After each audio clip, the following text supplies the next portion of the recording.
महात्मा गांधी पर यह आरोप उचित नहीं कि उनके कारण भारत का बंटवारा हुआ और मुसलमानों के लिए पाकिस्तान बना।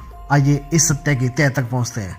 कुछ वर्षों से ऐसे लगने लगा कि भारतीयों के मन की गहरी दरारें बढ़ती ही जा रही हैं। पहले तो कम, लेकिन अब खुलकर एक दूसरे के प्रति घृणा का भाव दिखाई देने लगा है। ठीक है कि हमारे बीच खासकर अंग्रेजों ने जो दूरी बनाने की कोशिश की उसमें वे सफल हुए। वैसे भी यदि गहराई से देखें तो हिंदू मुसलमानों के बीच तो पहले से ही दूरी थी, क्योंकि मुगलों द्वारा बार बार आक्रमण करके धन लूटा जाता था। वह सिर्फ एक लूट थी, वे लूटने ही आते थे और उनके मन में केवल भारत की अकूत धन संपदा को लूटना था। वे इसी के लिए मारकाट करते थे और जब वे लूटने से थक गए तो फिर इसी देश को अपना देश बना लिया। तब हम भारतीय उस तरह से संगठित नहीं थे जिस तरह हम आज हैं। अगर दूसरे शब्दों में कहें तो इसी का लाभ विदेशी आक्रांत उठाते रहे और फिर अंत में वे समर्पित होकर भारत भूमि को ही अपनाकर उसी में खुद को समा लिया। हम भारतीय हिंदू मुसलमान सभी दुश्मनियों को भूलकर पूर्णतः भारतीय हो चुके थे। लेकिन राजनीतिकों के लिए तो यह एक चाबी थी। उन्होंने जब चाहा उसी चाबी से बीचों बीच में ताला खोलकर हिंदू मुसलमानों को आपस में लड़ाते रहे। गुरुदेव रविंद्रनाथ टैगोर ने कहा है कि हमको अपने भीतर मुर्दा चीजों को नहीं पालना चाहिए, क्योंकि मुर्दा तो मुर्दापन लाने का ही होता है। लेकिन हम गुरुदेव की बातों को हृदय से अंगीकार कहाँ कर पाए हैं। तभी मोहनदास करमचंद गांधी का आना हुआ। गांधी जी ताजी हवा के उस प्रबल प्रवाह की तरह थे जिन्होंने हमें पूरी तरह फैलने और गहरी सांस लेने के काबिल बनाया। वह रोशनी की उस किरण की तरह थे जो अंधकार में बैठकर हमारी आंखों के सामने से पर्दा हटाया। चारों तरफ समाये डर के खिलाफ गांधी जी की शांत किंतु दृढ़ आवाज उठी, डरो मत। क्या यह आसान बात थी? क्या एक तरफ उन्हें अपनी हिंदू विरासत का अभिमान था, वहीं उन्होंने हिंदू धर्म को सार्वलौकिक बाना पहनाने की कोशिश की और सत्य घेरे में सब धर्मों में शामिल किया। अपनी सांस्कृतिक विरासत को संकरा करने से उन्होंने इनकार किया। उन्होंने लिखा है, भारतीय संस्कृति न तो केवल हिंदू है और न बिल्कुल मुसलमानी।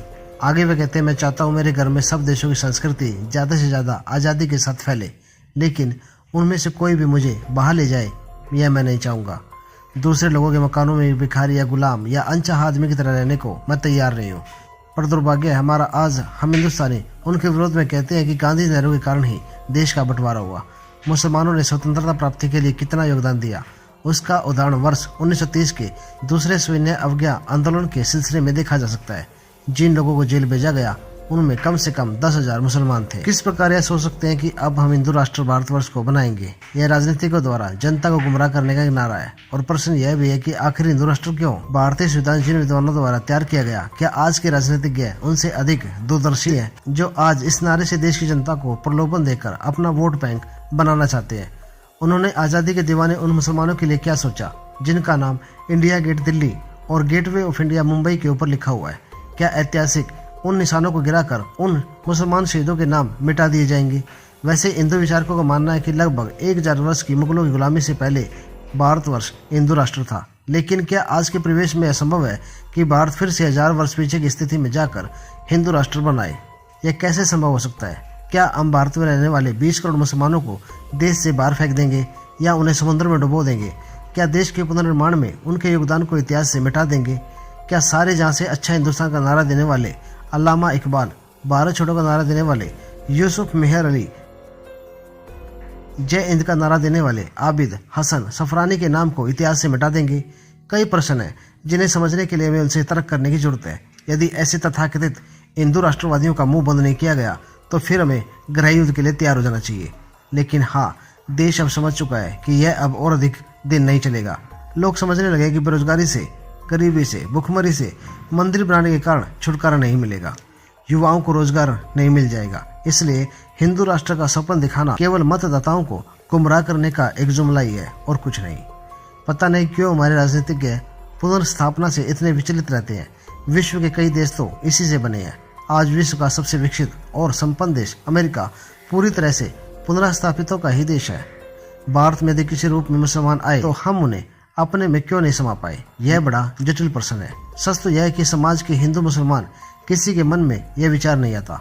एक ही गांव, एक ही मोहल्ले में वे साथ साथ रहते हैं। किसी के मन में कभी कोई ऐसा विचार नहीं आता। लेकिन जब ये जुमलेबाज राजनीतिज्ञ हिंदू मुसलमान का राग अलापने लगते हैं तब समाज में उथल पुथल मचने लगती है। फिर वही समाज उकसावे में आकर दंगा फसाद करने से नहीं चूकते। तब ऐसे राजनीतिकों को दंगों पर अपनी राजनीतिक रोटियां सेकने का अवसर मिल जाता है। वे अपना वोट बैंक मजबूत कर लेते हैं। सच तो यह है कि ऐसा इसलिए हो पाता है क्योंकि हमारा समाज अभी तक पूर्ण शिक्षित नहीं हो चुका है। जिस दिन शिक्षा के मामले में हमारा भारत विश्व के दूसरे देशों की तरह हो जाएगा, ये सारी कमियां अपने आप दूर हो जाएंगी और फिर वह अमेरिका की तरह विकसित भी हो जाएगा। उद्देश्य होना चाहिए सबका देश, सबका विकास। आपस में लड़ने से किसी का भविष्य आगे नहीं बढ़ सकता। न ही देश विकसित होगा और न ही हम विकसित हो पाएंगे। महात्मा गांधी पर यह आरोप उचित नहीं है कि उनके कारण भारत का बंटवारा हुआ, मुसलमानों के लिए पाकिस्तान बना। सच तो यह है कि मोहम्मद अली जिन्ना ने स्वयं एक वक्तव्य जारी करते हुए कहा कि अगर गांधी पाकिस्तान के बनाए जाने पर राजी हो जाए तो सारी समस्याएं मिनटों में सुलझ जाएंगी। लेकिन गांधी हिंदुस्तान के विभाजन को एक ईश्वर द्रोह की तरह देखते थे।